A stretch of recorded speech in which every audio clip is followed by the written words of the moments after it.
Bom dia! Estamos ao vivo para mais um Café com Psico. Hoje nós vamos falar sobre TARI, transtorno alimentar restritivo evitativo. E antes que você diga, Jússi, psicopedagogia falando sobre transtorno alimentar, sim, nós vamos falar um pouco sobre transtornos alimentares. Porque quem trabalha com desenvolvimento infantil e quem trabalha com crianças com TEA, avaliando a possibilidade de crianças com TEA, uma das tantas características, de tantas peculiaridades do TEA é a restrição alimentar, a seletividade alimentar, e muitas vezes a gente acaba confundindo um diagnóstico de transtorno alimentar com um diagnóstico de TEA, Então, é importante a gente entender e entender também como é que essas crianças, como é que essas pessoas se comportam, quais são os prejuízos, Então, hoje, eu convidei uma pessoa muito especial, uma amiga maravilhosa, que estuda comportamento alimentar, saúde mental e comportamento alimentar, para conversar conosco sobre TARI e transtornos alimentares, saúde mental e transtornos alimentares e comportamento alimentar, tá bom? Vamos esperar Stephanie chegar. Bom dia, bom dia. Bom dia, Débora, Laiane, Lu. Bom dia. Se você acha que essa live, que esse tema pode interessar outras pessoas, encaminhe essa live para outras psicopedagogas, para professoras, para mães, porque essa live vai ser extremamente importante para a gente começar a observar comportamento alimentar das nossas crianças, inclusive os nossos, Como é de costume, esse espaço é nosso. Nós estamos aqui para crescer e contribuir, então sintam-se à vontade para comentar, para contribuir, sugerir, fazer perguntas, que nós estamos à disposição. Bom dia, Kelly! Como estão por aí? Já pegaram o café? Hoje eu tô de balde, como sempre.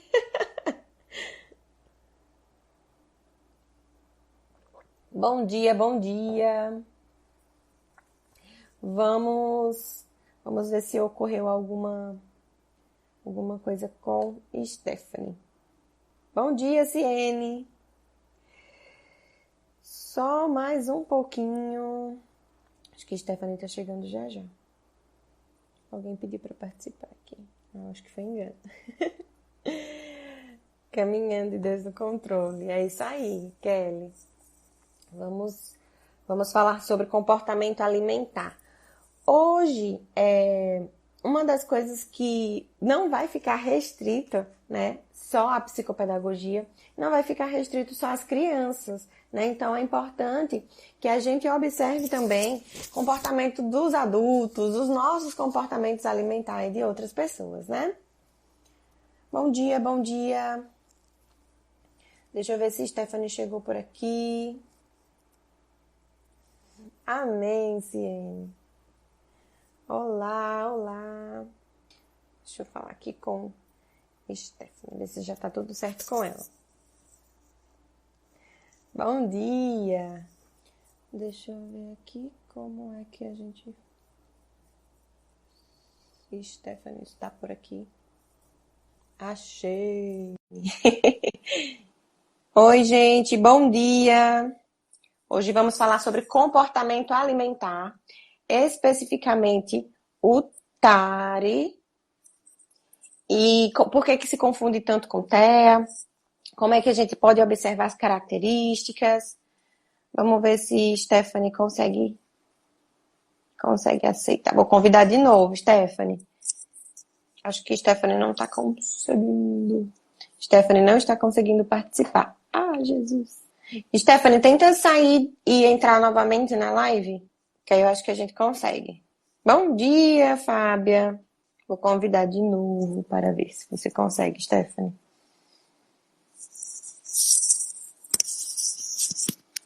Agora sim. Agora foi. Bom dia. Agora estou.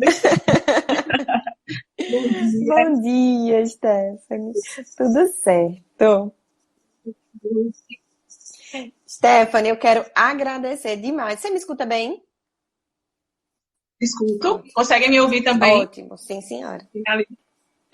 Stephanie, primeiro eu quero agradecer demais você ter aceitado o convite. Eu sou sua fã desde já.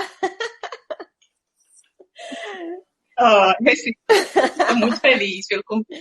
Sou fã de Stephanie, porque Stephanie é uma aluna dedicada, é uma pessoa, um amor de pessoa, e porque ela tem as mãos de fada, com comida saudável. Inclusive, estou sentindo falta de fazer, viu? É porque nessa corrida é impossível. Mas já já, Stephanie volta com tudo aí, com as comidas saudáveis, né, Stephanie? Stephanie, Minha mãe tá sua mãe, né? deixa ela lá, tá sendo a minha preocupada. Eu sou fã da Seja Leve, das pizzas, uma pessoa que não pode comer glúten, não pode comer lactose, tem que ser bem restrita. Então, o comportamento alimentar e a vida saudável, e estudar sobre alimentação começa daí, né? Quando a gente começa a ter prejuízos com a alimentação. Sim, aí, né? Esse foi meu caso também, né? É uma curiosidade que nasceu de realmente precisar mudar alguns comportamentos, né? E aí nasceu essa curiosidade, né? Peraí, como é que funciona essa alimentação? É só nutriente? É só emagrecer ou engordar? Uhum. Né? E aí comecei a mover os pauzinhos. E a psicologia foi uma lente, né? Que eu me identifiquei e uni as duas coisas, né? A alimentação já era uma curiosidade, gostar de cozinhar também já era uma coisa que eu sempre gostei e a psicologia, né? Eu encontrei uma intersecção aí entre as três coisas que eu gostava. Exato. Essa é aquilo. Stephanie, antes da gente começar a falar sobre TARI, sobre comportamento alimentar, eu quero que você se apresente, diga quem é a Stephanie, por que que a Stephanie decidiu estudar, pesquisar comportamento alimentar, quais são as expectativas para o futuro em unir a psicologia, saúde mental e comportamento alimentar, para depois a gente começar a conversar sobre TARI. Eu sou Stephanie, né? Estou aí finalizando o curso de psicologia no Unirio, estou no mesmo período, aí prestar TCC, em estágio, tá uma loucura. E a curiosidade, né, sobre o comportamento alimentar surgiu de questões pessoais, né? Eu sempre tive uma, digamos, conturbada. Eu sempre fui cheinha e tive períodos de estar mais acima do peso, de estar com obesidade, de adoecer por causa do comportamento mesmo alimentar, né? Então, eu senti uma necessidade, né, de entender melhor, né, qual era a raiz dessa minha relação com a alimentação. Porque eu pensava, poxa, eu consigo fazer uma dieta, consigo emagrecer, mas isso não era sinônimo de me sentir bem, de estar bem, e nem conseguir manter isso a longo prazo. Isso sempre foi uma coisa que me incomodou muito. E aí, quando eu entrei na psicologia, né, era um desejo também muito grande fazer psicologia. Eu comecei a estudar, né, me identificar com algumas áreas. No início, me identifiquei muito com essas questões de gênero, participei de grupos de pesquisas, desde o início, certo? Sempre me identifiquei muito com as abordagens mais comportamentais e cognitivas, então fui para a TCC. Desde o segundo período, eu já tinha certeza que era esse caminho. Né? E aí comecei a pesquisar, comecei a estudar sobre a abordagem, e dentro da abordagem eu comecei a ver as intervenções feitas nos transtornos alimentares. Eu disse, epa, tem alguma coisa aqui que eu estou gostando muito. E aí comecei a pesquisar muito sobre isso. Nesse mesmo período veio a pandemia, e aí eu trabalhava, né, eu trabalho no escritório, né, em uma empresa. E aí, durante a pandemia, eu pensei em fazer algo para tentar me adaptar ali naquele momento, né? Comecei a trabalhar com home office, estava aquela coisa toda, ninguém sabe como vão ficar as empresas, como vai ficar a questão de estabilidade de empresas. Então, vou pensar aqui numa segunda fonte de renda. E aí criei o Seja Leve. Né? E aí era uma ideia de trazer uma alimentação diferente para aquelas pessoas que tinham algum tipo de restrição, seja alergia alimentar, seja intolerância, ou pessoas que queriam realmente ter uma alimentação mais saudável. E aí criei o Seja Leve e comecei a pensar em receitas diferentes. Eu adaptei a pizza, fazia massa de pizza sem glúten, o pastel de batata doce também que não levava glúten. E aí foi fazendo sucesso, fui vendendo, fui. E aí eu comecei a unir as duas coisas, porque ao mesmo tempo que eu vendia os produtos, mas eu também tinha que buscar informações sobre nutrição, buscar as receitas, mas ao mesmo tempo informar as pessoas do porquê aquilo era bom, porque faria bem, ou porque ela tem alergia, será que ela não tem alergia e não sabe? Muitas pessoas às vezes têm, né, algum tipo de intolerância ou alergia e não sabem, têm os sintomas, sofrem às vezes a vida toda com isso e não chegam a um diagnóstico, né? E aí eu comecei também a buscar informações e fui unindo as duas coisas, fui vendo psicologia, fui vendo nutrição, tudo ali muito perto. O Seja Leve parou, né, porque eu comecei a ter uma demanda maior na faculdade, com o trabalho, não consegui levar adiante. Mas ficou a experiência, né, com os alimentos, e eu fiquei com esse olhar muito, né, enviesado já para o comportamento alimentar. Assim, agora é um caminho sem volta. E é uma coisa que quando você se identifica, eu acho que você bem sabe disso, né, com as crianças, com o que você faz também. Quando você se identifica, que você começa a... É um caminho sem volta. O olho brilha, tudo que aparece, você... E aí, meu TCC ia se aproximando e eu pensei, vai ser sobre isso. Eu não sabia exatamente o quê, mas aí comecei a estudar mais sobre isso, porque eu queria, né, buscar ali um problema para resolver. E buscando novamente questões pessoais, eu só vou falar sobre comportamento alimentar de universitário, porque nada mais pessoal do que isso nesse momento. E aí comecei a pesquisar sobre isso, inclusive é o tema do meu TCC. E fui, né, me apaixonando cada vez mais pela área e fui vendo também questões minhas muito ali dentro e que eu vi que, na verdade, não eram questões puramente resolvíveis com prescrições dietéticas, né? Chegar ali, já tinha passado por diversos profissionais e sabia que aquilo não ia ser uma garantia de adesão, de seguir aquele plano alimentar. Então, fui vendo que existiam aí muitas questões psicológicas, emocionais por trás desse comportamento, né? Que deveriam ser resolvidas, né? Antes mesmo de dar início a ler qualquer... Seria interessante, sim, ter uma dieta saudável, mas que eu precisava antes disso, procurar as raízes, né, de não conseguir aderir a esse comportamento, sabendo tudo que eu sabia, né, que eu já sabia muita coisa na prática. Tipo assim, eu sei como fazer, eu sei o que fazer, mas eu não consigo colocar em prática. Tem alguma coisa aí. Né? E eu fui vendo isso na literatura, fui vendo isso no acompanhamento mesmo psicológico. E foi isso. Estou aqui agora. Uma das coisas é que a gente não imagina, principalmente quem não vive uma situação alimentar, né? Principalmente as pessoas que estão fora da área da psicologia.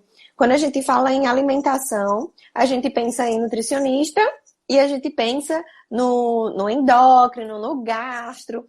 E a gente um dos últimos profissionais que a gente procura é a psicologia. E geralmente, né, quando a gente se preocupa com a psicologia, observando questões secundárias, né? Estou engordando, deve ser por conta da ansiedade. Teve um evento traumático e eu não consigo mais comer, emagreci demais.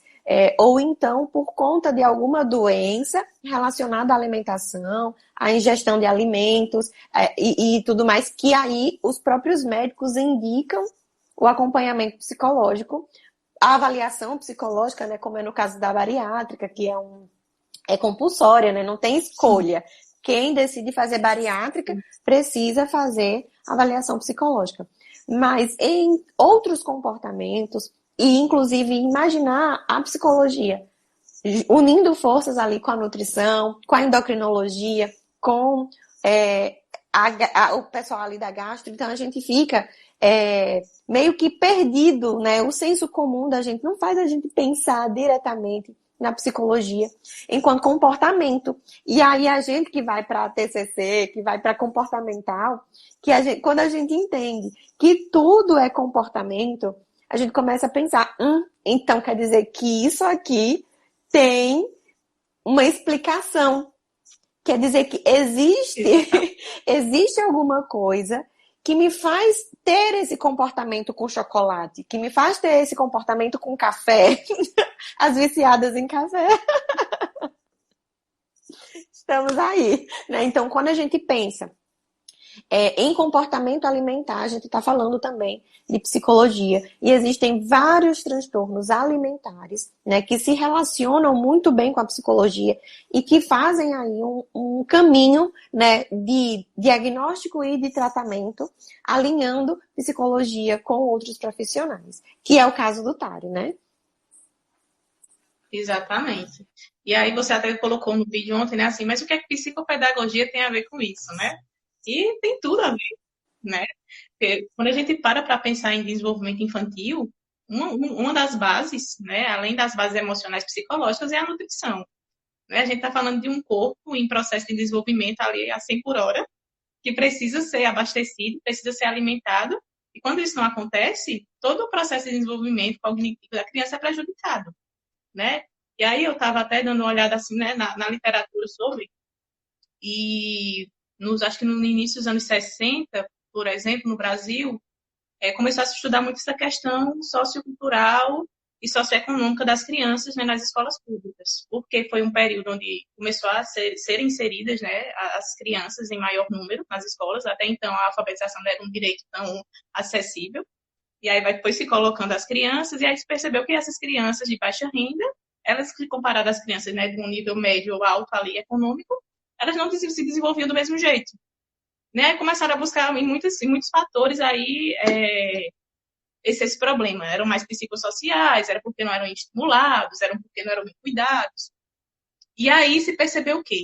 Não, tem outra coisa aqui. O que é que acontece? As crianças de baixa renda, naturalmente, têm menos recursos financeiros, consequentemente também se alimentam mal por causa disso. Né? Então, pensa numa criança, pensa em duas crianças. Pensa na criança do pai rico, né? Vamos dizer assim. Tem todos os alimentos ali, a livre demanda, come de tudo, vai ao médico, ao nutricionista. Mas aí você pega uma criança pobre, que não tem acesso a essas coisas, ela não tem acesso a uma boa nutrição, ela não tem acompanhamento médico. Isso tudo, a longo prazo, né, no decorrer do desenvolvimento dela, vai sendo refletido nos processos de aprendizagem, de cognição. Então, é como se eles estivessem na mesma pista, mas com, digamos assim, com a gasolina diferente, né, sendo abastecidos de forma diferente. Inclusive, uma das coisas que a gente precisa pensar quando a gente fala em desenvolvimento infantil, como você falou, achei perfeita a sua colocação, é que quando eu vou perguntar, a minha anamnese tem uma parte inteira de alimentação, tem uma fase, uma etapa da minha anamnese que eu vou desde a introdução alimentar, desde o peito. Essa criança mamou no peito? Essa criança, como foi esse desmame? Como foi a introdução de outros alimentos? Usou mamadeira? Né? Quando começou a introduzir os alimentos, houve alguma questão, houve dificuldades, houve algum evento na introdução alimentar dessa criança que causou algum trauma? Porque a gente vê, né, essa perspectiva de trauma é antiga, tem teórico que não usa mais, né? Mas a palavra trauma é mais simples para todo mundo entender, né? Que foi um evento que desencadeia outros comportamentos e outras situações, possibilidades psicológicas, né? Isso, uma situação aversiva. Então, quando eu vou fazer a anamnese de uma criança, independente da idade dela, vai ter uma parte que a gente vai conversar sobre alimentação. Por que que eu pergunto isso? Porque, como você falou, a criança precisa de nutrientes. Ela precisa, para se desenvolver fisicamente, cognitivamente, ela precisa de nutrientes, né? E a gente precisa entender que o comportamento alimentar, ele começa desde o peito, desde a amamentação. E como é esse processo para essa criança, para essa mãe? Se há ali questões aversivas para a mãe, se há uma pressão social no amamentar, tem várias outras questões que a gente começa a pensar. Então, se esse cérebro, assim como os outros órgãos, não está bem nutrido, o cérebro é um órgão que demanda muita energia. Então, ele precisa de energia, ele precisa de nutrientes para ele funcionar bem, para ele se desenvolver bem. É tanto que o cérebro é o único órgão do nosso corpo que se desenvolve depois que a gente nasce. Porque a gente precisa de experiências e a gente precisa de questões, principalmente nutricionais, para que esse cérebro se desenvolva, né? E quando a gente pensa em aprendizagem e a gente pensa em nutrição, elas estão ali caminhando bem juntinhas. Porque a criança que tem poucos nutrientes, esse cérebro vai ali levar energia para as coisas básicas, né? O aprender a falar, andar, observar o ambiente. E a aprendizagem, ela requer muito. Ó, tem uma nutricionista aqui. Legal, gostei disso. Falando disso, né, até a gente vai né, assim, aprofundar mais no TARI, mas assim, por exemplo, em transtornos mais impulsivos, né, nas crianças, uma baixa nutrição, por exemplo, ela afeta muito o córtex, né, pré-frontal, que tem o quê? Tem a ver muito aí com controle de impulsividade, né, de raciocínio. Então, assim, quando a gente vai olhar tudo, no fundo, tem um quê de nutrição, tem o quê também disso.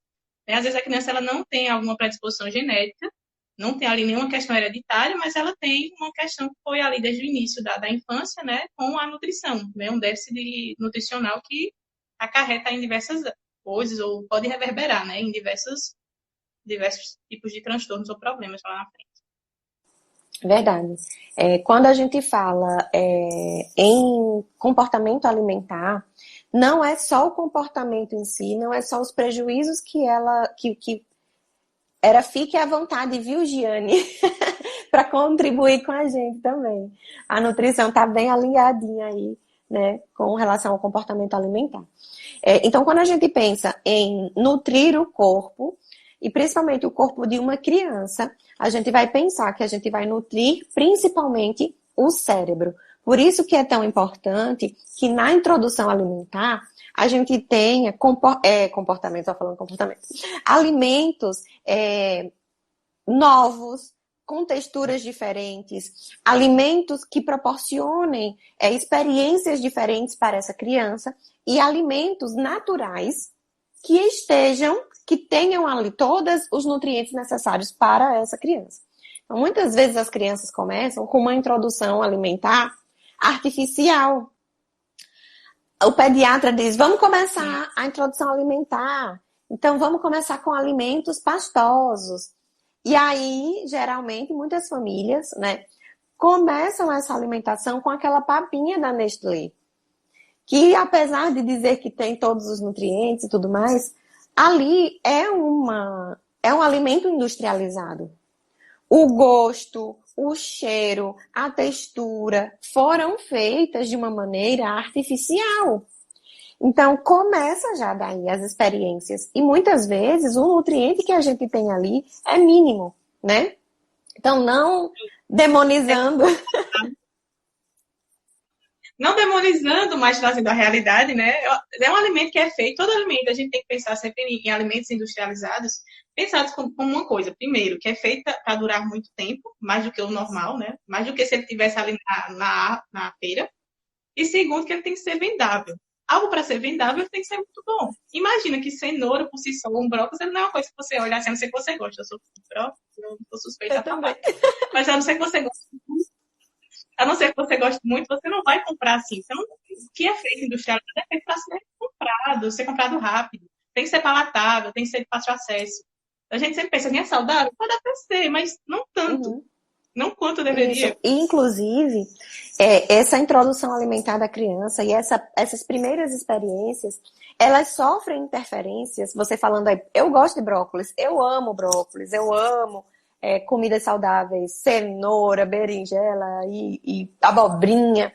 Essas coisas que geralmente as pessoas, né, olham meio torto.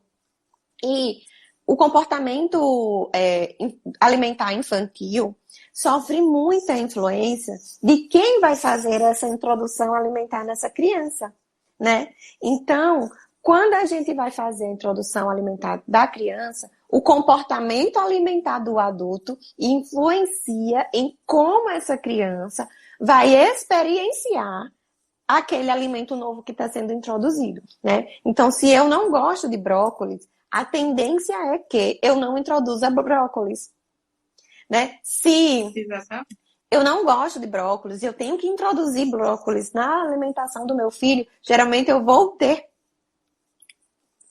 comportamentos e expressões de repulsa, de aversão. E isso... Tudo, né? Isso. Ninguém sabe disso, mas as crianças aprendem totalmente assim. Estou observando tudo aqui, eu vou fazer Exato. Inclusive porque o rosto humano foi feito para que a gente consiga observá-lo e consiga detectar perigo. Então, se eu faço... Na hora que eu tô dando brócolis pra criança, ela vai dizer, eu não quero isso não, que ela tá fazendo careta. Como é que isso deve ser bom? Me diz que é bom, mas não come. Quando come, ela faz essa cara. Isso. Quer enganar quem, né, mãe? Isso mesmo. Então, quando a gente pensa em comportamento alimentar, a gente está falando de comportamento e a gente está falando de experiência. E que é importante, geralmente as pessoas seletivas, elas têm muito dificuldades de fazer a introdução alimentar dos filhos. E muitas vezes é um desafio para essas pessoas, né? Eu não gosto de banana. Como é que eu vou introduzir banana na alimentação do meu filho? E aí, geralmente, recorre para a papinha, porque ela não precisa ver o alimento, ela não precisa cozinhar, tocar, provar o alimento para oferecer para o filho, né? Então, já começa daí. Aprendizagem, funcionamento cerebral, controle inibitório, planejamento, as funções executivas, elas estão relacionadas com um cérebro bem nutrido, certo? Giane colocou aqui, deixa a papinha industrializada fora do dia a dia, só esporadicamente. Exatamente. Uma viagem, né, assim, uma coisa esporádica, realmente é uma necessidade, né? Acho que a gente não pode, eu sou muito fã da flexibilidade, acho que a gente quando se fala em transtornos, né, e adaptações. Acho que é pensar em flexibilidade.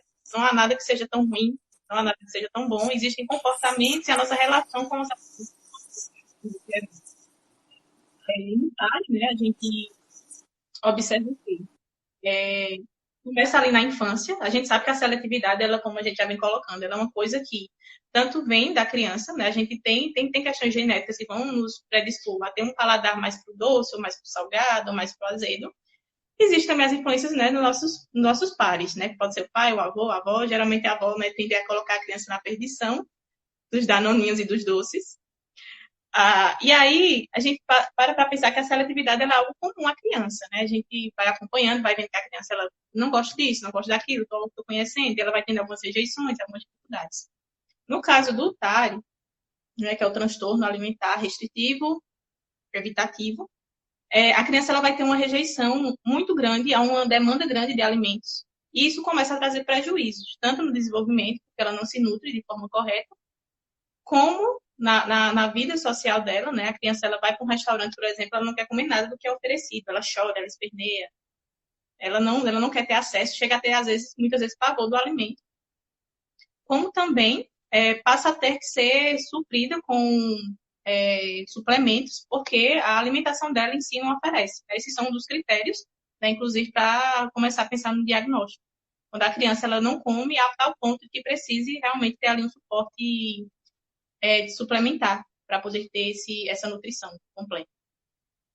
Então, eu fiz aqui um roteiro e uma das coisas era o que é o TARI. Então, como a Stephanie falou, é um transtorno alimentar.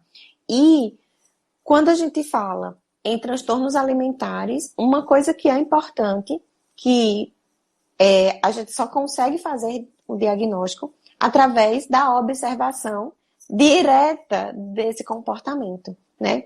E bem, é importante, Stephanie, uma coisa que você falou, né? A gente frisar que quando é natural da criança escolher, selecionar o que é bom para mim, o que eu gostei, o que foi uma experiência bacana, o que foi palatável. E não é porque a criança, você introduziu o mamão, você tentou várias vezes colocar ali o mamão na alimentação do seu filho e ele faz cara feia, não gosta, evita, né? Quando vê o mamão já não quero, começa a chorar. Mas isso não significa que o seu filho tenha um transtorno alimentar restritivo evitativo. E uma das questões mais marcantes é que a evitação, a restrição, chega num ponto tão alto que essa criança não consegue se desenvolver adequadamente principalmente fisicamente, porque o crescimento, né, que é físico, demanda muito dos nutrientes.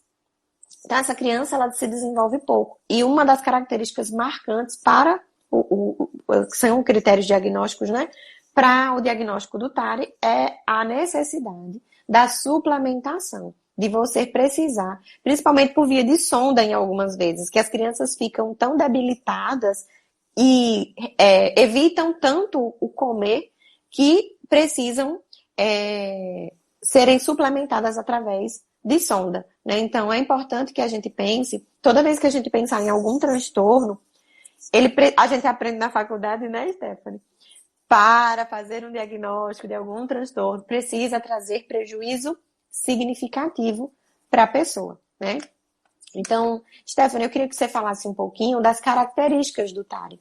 Para as pessoas, é evitativo ou restritivo, mas como é que eu observo esse comportamento alimentar, que pode ser, né, TARI? Bom, como a gente já vem colocando, né, a evitação, né, e ter essa seletividade na infância é normal, né? Você, como qualquer ser humano, né, acho que é uma questão de sobrevivência e adaptação, a gente tem que, deixa eu ver usar aqui, estão ligando, a gente tem que ter uma seletividade, até porque para saber o que é bom, o que é perigoso, o que não é, então nós vamos usar tanto questões visuais, né, observando ali qual é, a gente aprende muito por observação, né, papais e mamães sempre vejam isso nas crianças, sejam um exemplo. Nunca falem para a criança o que ela deve fazer, faça o que você quer que ela faça, né? Então, assim, o exemplo é um dos meios de aprendizagem, a gente vai observando e vai tendo essa seletividade, vai observando o que faz bem, o que não faz, o que é adaptativo, o que não é. Só que aí na criança com TARI, ela vai ter isso de forma excessiva, a ponto de adoecer, a ponto de ter prejuízos nutricionais. E aí, como a gente observa isso? Né? No diagnóstico, existem 3 grupos, né? Seriam aí, o primeiro seria essa seletividade sem causa aparente, né? Seria aquela criança que não quer comer, né? Que se restringe a um grupo pequeno de alimentos, né? Não demonstra ali ter uma causa específica, não tem nenhuma causa biológica, não tem nenhum problema no sistema digestivo, nem no físico, né? Na estrutura física, mas ela não quer comer.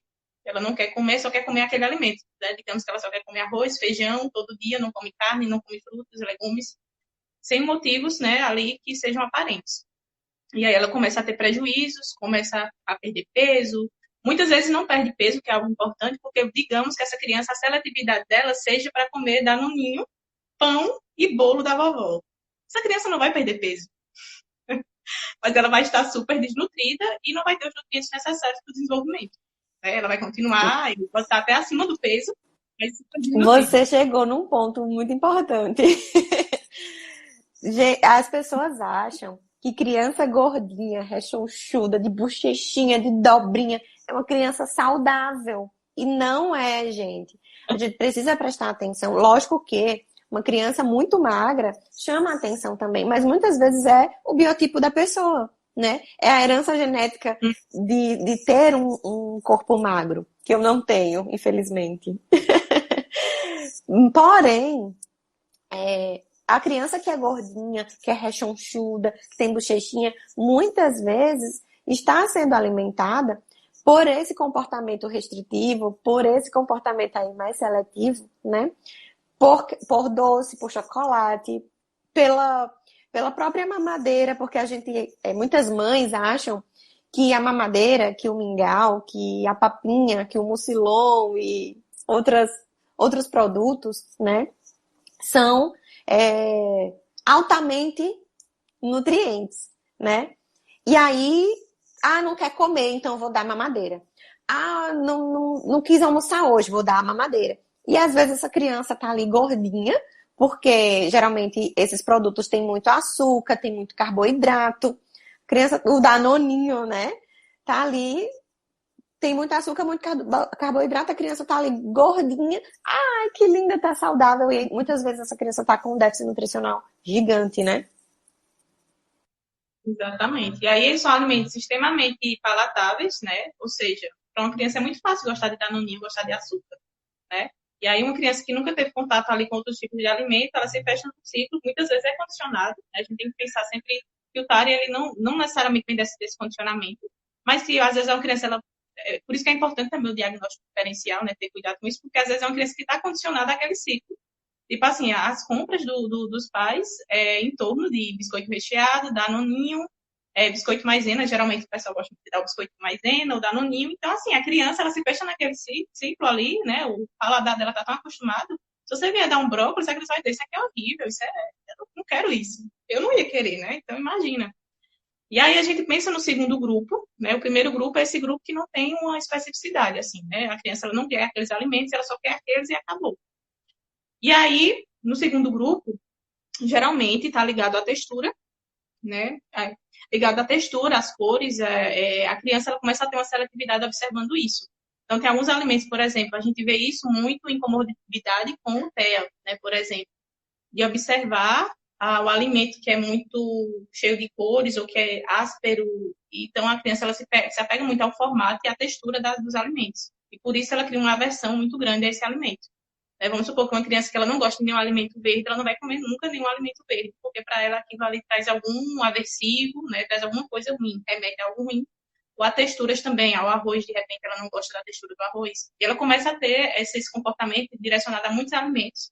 E aí começa também a restringir o consumo desses alimentos, né? Por isso que, por exemplo, no caso do TEA, os pais têm muita dificuldade, por exemplo, de sempre, eu acho que é o mais comum, você me corrija nessa errada, mas, por exemplo, alimentos muito pastosos ou com molhos, alguns gostam muito, outros não gostam de jeito nenhum.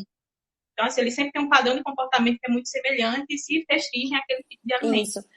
Os padrões alimentares no TEA, né, e a seletividade, eles variam, por isso que é um espectro. Não dá pra gente dizer assim, olha, a criança não vai gostar de pastoso. Tem crianças que só comem pastoso, né? Então, há uma variabilidade no comportamento alimentar das crianças com TEA, e eu gosto de falar que é peculiaridades. Porque tem criança, por exemplo, que os padrões restritos estão no comportamento alimentar. Então, por exemplo, ou restritivos ou repetitivos. Tem criança que só come o biscoito daquela marca, que só toma o Nescau. Se for Toddy, não toma. E percebe as diferenças, tanto visualmente, como no cheiro, como no gosto, né? E aí, é importante que eu, observando, né, os subtipos do TARI, os dois primeiros, né, tanto as questões sensoriais, como o interesse na comida, muitas vezes. Porque se alimentar é um comportamento também social. A gente senta à mesa para comer com outras pessoas, né? Então, existe aí também essa questão do comportamento social, da interação social na hora da alimentação, que não está relacionada ao TARI, mas que no TEA a gente percebe bastante. Isso é interessante porque, falando em comportamento alimentar, a gente vai falar, né, sobre nutrição comportamental, né, que é uma nova abordagem da nutrição, que vem aí de 2014 para cá, né, tomando espaço, porque é justamente sobre isso que ela fala. Não são os alimentos, não são os nutrientes dos alimentos, mas como a gente se relaciona com esses alimentos. Esse é o foco da coisa, sabe? E aí é onde entra a psicologia com mais força. Eles foram buscar na psicologia comportamental essa base. Tá, peraí, a gente tá vendo que a prescrição dietética, ela não está funcionando tão bem. O que é que está acontecendo aqui? É o contexto, é o comportamento. E aí falar em comensalidade, né, que é esse ato de comer junto, de seletividade alimentar, que é o pegar, o preparar, e a comensalidade, que é esse ato de comer e comer com outras pessoas, e comer em outros lugares, de forma rotineira. Então, isso nos transtornos e até na inserção dos alimentos, né, nas crianças, né, quando elas têm alguma especificidade assim, é aí onde entra a importância de se estudar essa comensalidade, né? Eu acho que entra também na anamnese. Como é que está sendo esse hábito? Você come com quem? Vocês sentam à mesa? Vocês olham para a criança? Como vocês lidam com esse alimento? Vocês lidam bem para querer que a criança lide? Né? Tudo tem que vir à pauta. Tem uma questão bem importante que geralmente acontece, é que as famílias, né, a televisão trouxe muitos prejuízos para as famílias e trouxe prejuízos também no comportamento alimentar. Então, geralmente, tem famílias, e aí eu pergunto, tem TV? Onde vocês comem? Vocês comem à mesa? Quando você come à mesa, onde está a criança? Ela está no cadeirão, se é uma criança menor, né? Ela está sentada à mesa com você? ou então ela está no seu colo. E aí a gente escuta muitas coisas relacionadas a comportamento alimentar, né? E a TV é uma delas, muitas vezes. Aí eu pergunto, a criança se alimenta vendo TV? Não, não, a gente não tem TV na cozinha. Lembrei, mas aí ele vê o celular durante a comida, né? Então, muitas vezes a criança não percebe a textura, não percebe o que está comendo, não percebe, não tem esse comportamento social de estar ali compartilhando esse momento com a família, porque ela está ali no celular, né? Então, a mesa, ela não foi feita para estar, né, junto com a TV. Porém, a sociedade e como a gente caminhou com as evoluções tecnológicas, né, trouxeram a mesa para a sala, né, integraram ambientes. O fato de as casas estarem cada vez menores faz com que as pessoas tenham ali um contato com a TV, um contato com a comida diferente também, né? E essa questão do TEA, que é bem importante da interação social, da motivação social, também está relacionada com o comportamento alimentar. Então, hoje, um dos motivos de eu ter convidado a Stephanie para falar sobre Tari é porque eu amo o jeito que ela fala de alimentação, de comportamento alimentar, mas principalmente para a gente pensar que existem outras questões psicológicas que envolvem o comportamento alimentar, que não necessariamente é TEA. Porque toda vez que a gente pensa em comportamento alimentar restritivo, seletivo, a gente pensa em TEA. Mas muitas vezes não é TEA. E aí a gente precisa ter esse diagnóstico diferencial para entender. Por isso que a gente está falando hoje de TARI. Será que essa criança não tem TARI ao invés de TEA? Jus pode ter junto? Pode. Pode sim existirem ali comórbidas, né? Então, acho importante também a gente pensar em como é feito esse diagnóstico, quem pode fazer esse diagnóstico.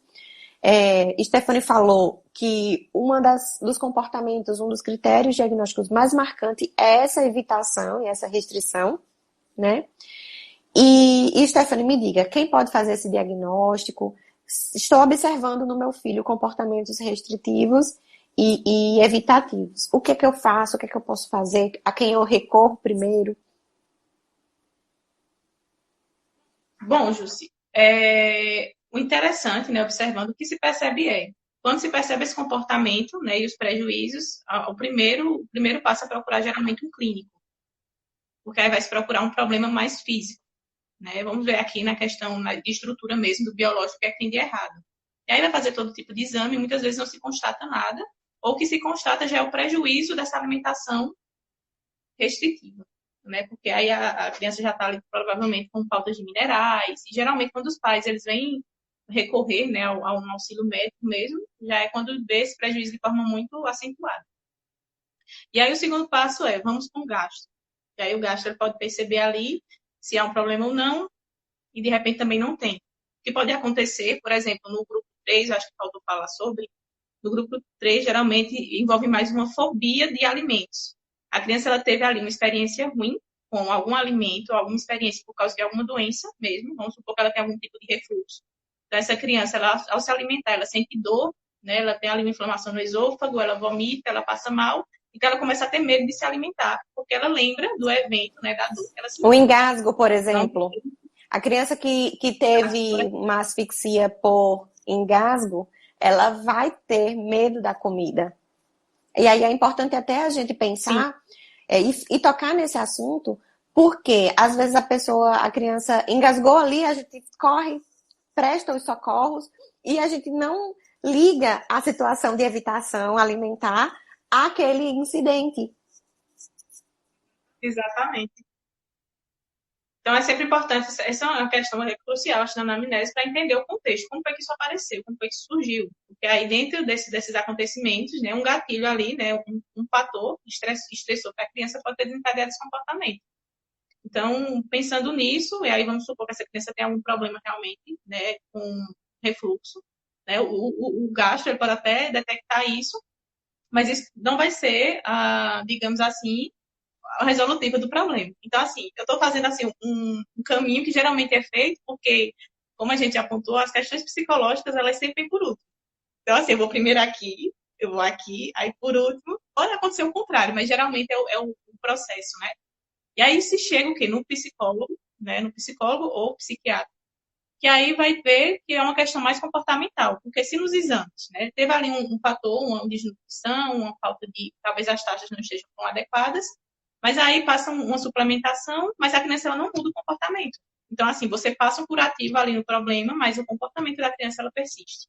E aí é onde se procura o psicólogo, né, e aí, em alguns casos, há uma necessidade de medicamentosa também, mas o que vem se mostrando é que as intervenções comportamentais, né, e da terapia comportamentais também tem tido um melhor prognóstico, né, nesse sentido, de modificação de comportamento, de sensibilização, né, com os alimentos, com grupos alimentares, né, de entender aí esse contexto da criança, por que ela criou essa aversão a esse grupo de alimentos, né, como introduzir, reintroduzir essa alimentação. Então, vai ser sempre um manejo. Eu penso assim, que as questões mais médicas, né, de diagnóstico médico, vem mais como um curativo para o que já foi meio que já foi desgastado ali, né, os prejuízos que já ocorreram, e aí as intervenções psicológicas, psiquiátricas, quando necessárias também, vão entrar aí como mudança de comportamento a longo prazo para que esses prejuízos eles não voltem, né, a ocorrer dessa forma. Muitas vezes também precisa de acompanhamento fisioterapêutico, né, para tentar entender, às vezes, por justamente ter essa questão, muitas vezes as crianças que tiveram essa experiência ou têm, né, com refluxo, tendem a ter problemas, né, gástricos por causa disso, que também precisam ser resolvidos, né. Então, assim, eu acho que é um trabalho muito profissional, né, existe a necessidade dessa parte comportamental, de se entender o porquê, de tentar reintroduzir, e também dessa questão diagnóstico mesmo, de ter algum problema físico. Então, observar essas duas pontes para se fechar, de fato, um diagnóstico e começar um processo ali de tratamento, né, de acompanhamento. Você falou já sobre o tratamento, eu achei fantástico, porque eu já ia te perguntar. Quando a gente fala da avaliação, a gente... Como? Eu já sou acelerada e na base do café, então vai me freando aí. Nada. Uma parte importante é o tratamento, mas a avaliação, e esse caminho que Stephanie fez é importante. Mas muitas vezes, e aí por que eu falei aqui em trazer Stephanie falar sobre TARI, com a psicopedagogia principalmente. Às vezes chegam crianças com dificuldade de aprendizagem, chega criança hiperativa, chega criança com algum comportamento que é repetitivo, mas que apresenta também seletividade alimentar, restrições, comportamentos evitativos, aquela mãe que diz assim, sempre é um drama para comer, não sei o quê. E aí a gente pensa logo, e será que não é TEA? Porque teve lá na parte da anamnese a parte alimentar ali, do comportamento alimentar, e será que não é TEA? E aí vai juntando algumas pequenas coisas, não é TEA. Ou então, é outra questão. E muitas vezes, o que desencadeou a dificuldade de aprendizagem, porque quando a gente fala em dificuldade sem ser um transtorno, existem vários fatores para dificuldades de aprendizagem. E um dos fatores são os fatores ambientais. E os fatores ambientais e biológicos contam com fatores nutricionais. Então, como você falou anteriormente, a gente pesquisa na anamnese questões relacionadas ao social, a onde você trabalha, qual é o seu emprego, questões relacionadas, sociodemográficas, vamos dizer assim, né? Para que a gente possa entender se essa criança está se alimentando da maneira adequada. Porque muitas vezes a questão da alimentação é social. E, às vezes, muitas vezes, o próprio brasileiro se alimenta muito de carboidrato. Feijão e arroz, feijão, arroz e carne, feijão, arroz e uma proteína. E, geralmente, as quantidades, elas são mais distribuídas. O que seria para ter uma quantidade de proteína alta e carboidrato baixo, e legumes e verduras, e ter ali uma salada nutritiva, geralmente é o contrário. As pessoas enchem o prato de feijão e arroz, e aqui no Nordeste a gente ainda bota farinha para completar Para botar só mais um pouquinho de carboidrato aí, a gente coloca ainda a farinha, a farofa, e pouquíssima proteína e pouquíssimo vegetais e legumes e tudo mais. Então, assim, quando a gente pesquisa essas questões, é para poder entender se essa dificuldade, porque muitas vezes a dificuldade não é a causa, né? Então, a dificuldade é o que está ali latente, a dificuldade de aprendizagem, a dificuldade de concentração, né? Então, por falta de nutrientes, é uma criança desatenta. E quando a gente vai ver, muitas vezes. Não, é porque tem déficit de atenção e hiperatividade, porque não para quieto um minuto, já Exatamente. Né? Então, quando a gente pensa, né? Quando a gente for pensar em alimento, comportamento alimentar e dificuldade de aprendizagem, né? Sem que tenha fatores critérios diagnósticos, que são critérios diagnósticos para um transtorno de aprendizagem ou um transtorno do neurodesenvolvimento, a gente vai precisar pensar sempre em questões alimentares também, né? Questões que vão além do próprio comportamento alimentar.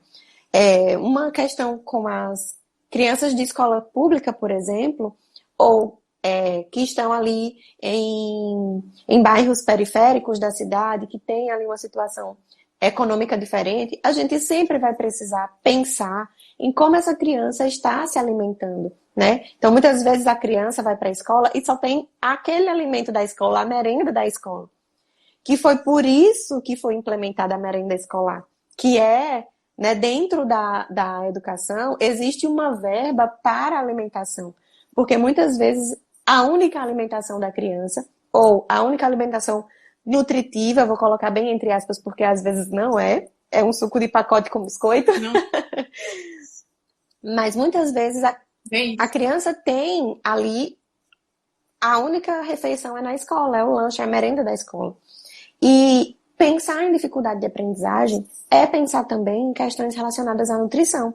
E aí eu volto para o que Stephanie falou, quando a gente pensa que só as crianças desfavorecidas socialmente, economicamente, estão vulneráveis a dificuldades de aprendizagem relacionadas à malnutrição. Então, muitas vezes, a condição socioeconômica da família é boa.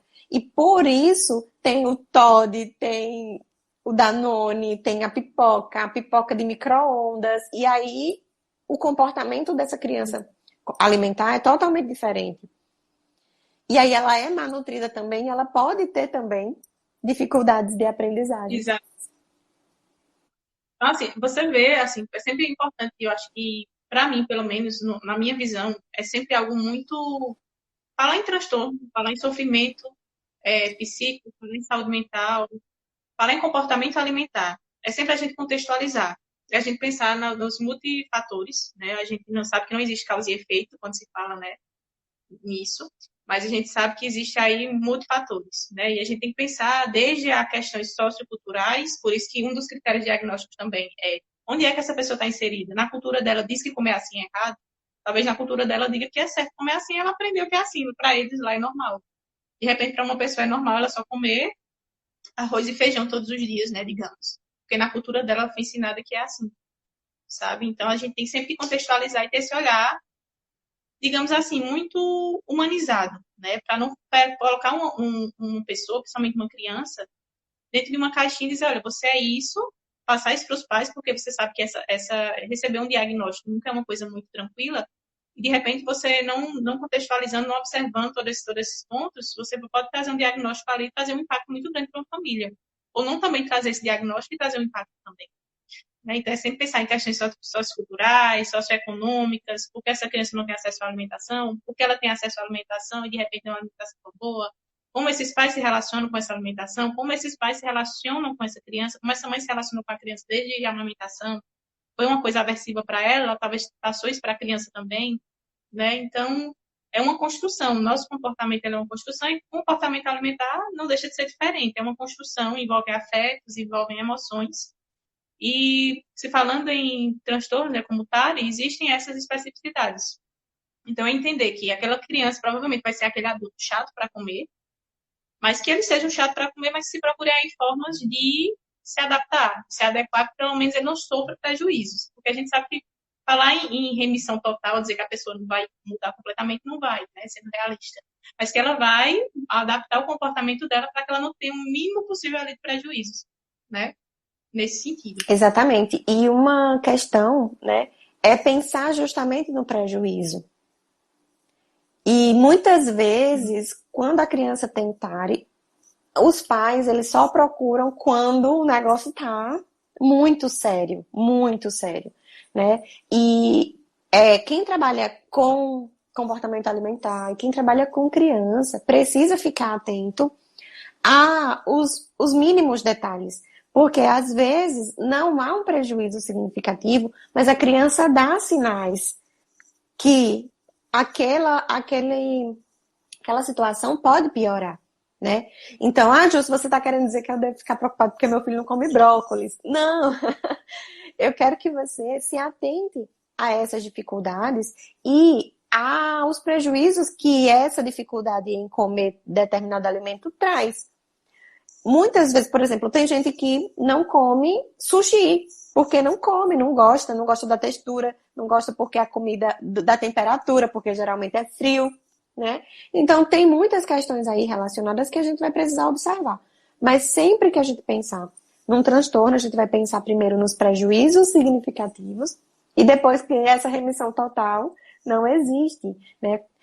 Transtorno, a gente vê que doença, por isso que é diferente de doença e transtorno. Porque doença, ela tem um curso diferente. E aí tem remédio, tem tratamento, tem terapia. E quando a gente fala em doença, a gente fala em cura, em remissão total dos sintomas. E quando a gente fala em transtorno, o curso do transtorno é diferente do curso da doença. É diferente, o tratamento é diferente, muitas vezes a medicação, mas a medicação é feita muitas vezes para não piorar o prognóstico ou que haja remissão parcial, né? Mas quando a gente fala de transtorno, a gente não fala em cura. Então, não tem remédio específico para TARI, por exemplo, né? Tem uma visão acho que uma visão mais comportamental, né, que vai pensar no sentido, né? Tem a terapia da aceitação e compromisso, eu não sei se você já teve contato. Eu gosto muito, né, da comportamental. E ela fala muito assim sobre o nosso jeito de ser no mundo, né? Então, assim, está muito ligada às nossas... A gente sabe que, por exemplo, o transtorno, ele geralmente está muito como se ele fosse o reflexo da nossa estrutura de personalidade, digamos assim, né? Existe aí, são multifatores, existem contextos, existe também a nossa forma de lidar com esse contexto. Então, digamos que é o meu jeitão no mundo e são coisas que eu não vou mudar. Existem coisas, digamos, que eu não vou mudar. Quando a gente fala em transtornos, né? A gente está falando, isso aqui é a minha forma de lidar com essa situação, que é reflexo da minha estrutura de personalidade. Por isso que não se fala em cura. Se fala em vamos adaptar isso aqui para que me traga o menor prejuízo possível. No caso mesmo do TAG, está muito ligado aí, por exemplo, existe muita comorbidade com a TAG, né? Com transtorno de ansiedade generalizado, porque a pessoa de repente teve um evento, ela traumatizou uma refeição e ela, por ela já ter essa estrutura de personalidade ansiosa, ela começa a lidar dessa forma com a alimentação e começa a reverberar em outros transtornos. E aí vai se trabalhar no sentido de vamos fazer aqui com que essa pessoa tenha né, usando minha linguagem, um comportamento mais adaptativo, vamos ver o que está disfuncional, o que está prejudicando. Mas ela não vai ter uma cura. Não se fala em cura, se fala em adaptar, né? Então, acho que é um olhar humanizado, porque até não existe aquela cobrança tanto profissional de dizer, olha, eu tenho que curar, eu tenho que melhorar, e a pessoa também diz assim, eu quero mudar isso totalmente em mim. É trabalhar a aceitação, né, daquele sintoma, daquela condição, e o compromisso de sempre estar ali se dedicando a melhorar, a buscar, a observar e a sentir, né, não evitar. Porque a evitação, né, quando algo é aversivo e existe essa evitação, acaba se tornando pior. Não se entende a causa e não se melhora, não se busca melhorar, né? Acaba se tornando um sintoma mais forte e mais prejudicial. Isso mesmo. Stephanie, acho que a gente já falou sobre tudo de uma forma... Não tem como a gente se aprofundar tanto no TARI, porque existem muitas questões individuais, os diagnósticos, os prognósticos, os tratamentos são totalmente individualizados e personalizados, né? Então, quando a gente pensar numa pessoa, na possibilidade de TARI, a gente vai pensar sempre nas peculiaridades daquela pessoa, né? Então, eu quero que a gente caminhe para o fim, que você deixe uma mensagem como é que a gente pode se atentar aos primeiros sinais, para que a gente possa pensar fora da caixinha da seletividade alimentar, da restrição, da evitação, fora do TEA e pensar em outras possibilidades nas nossas crianças e principalmente nas questões nutricionais ligadas à cognição. Eu fico muito feliz pelo convite, né? Como eu já disse, admiro muito você como profissional e fiquei muito feliz com o convite e falar de um tema que eu gosto tanto, né? Que me enche os olhos. E o que eu diria né, para o profissional, para o pai ou para a mãe, sejam atentos à alimentação, né? Não levem como uma coisa restrita apenas a nutrientes, né? Pensa que isso aí vai ter um impacto aí nessa criança para o resto da vida dela. Então, seja exemplo, né? Os pais sejam exemplo, né, para as crianças. Então, só falar que deve comer ou tentar introduzir sem ter aquele comportamento vai ser muito mais difícil, talvez impossível em alguns casos. Então, é pensar naquilo ali como algo que vai se refletir em todas as dimensões da criança, tá? Seja no desenvolvimento, seja no cognitivo, seja no emocional. Então, a alimentação ela vai ser uma das bases, né, importantes.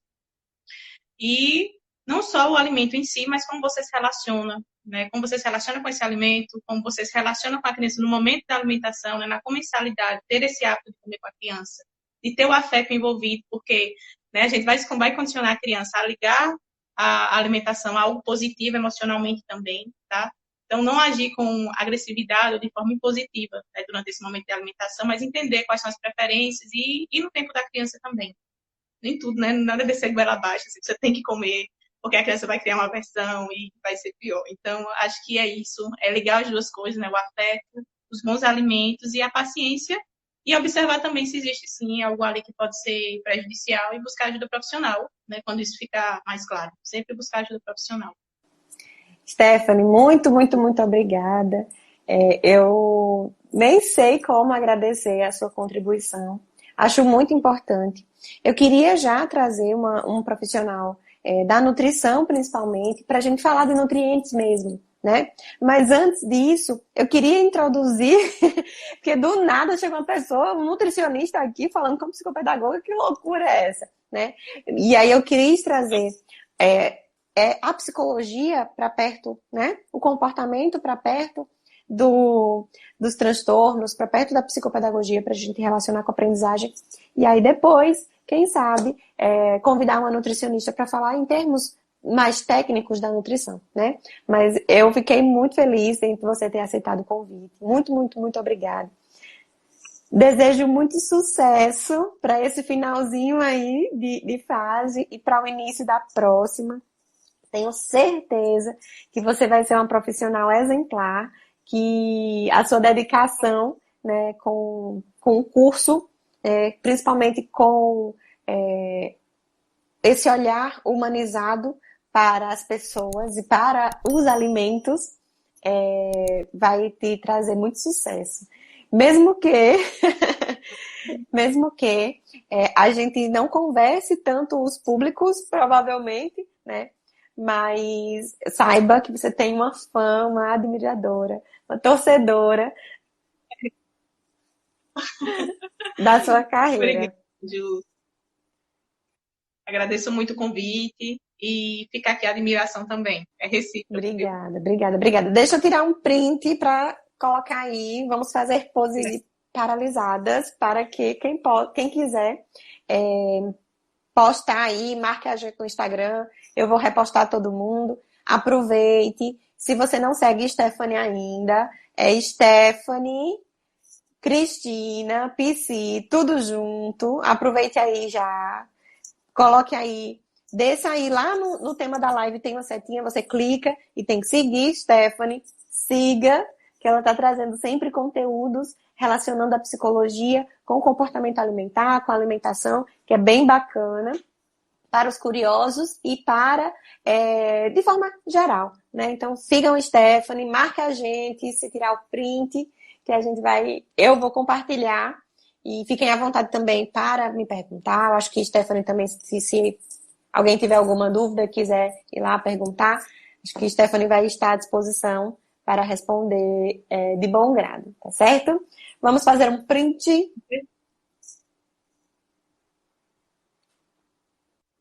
Ai, meu Deus, será que foi?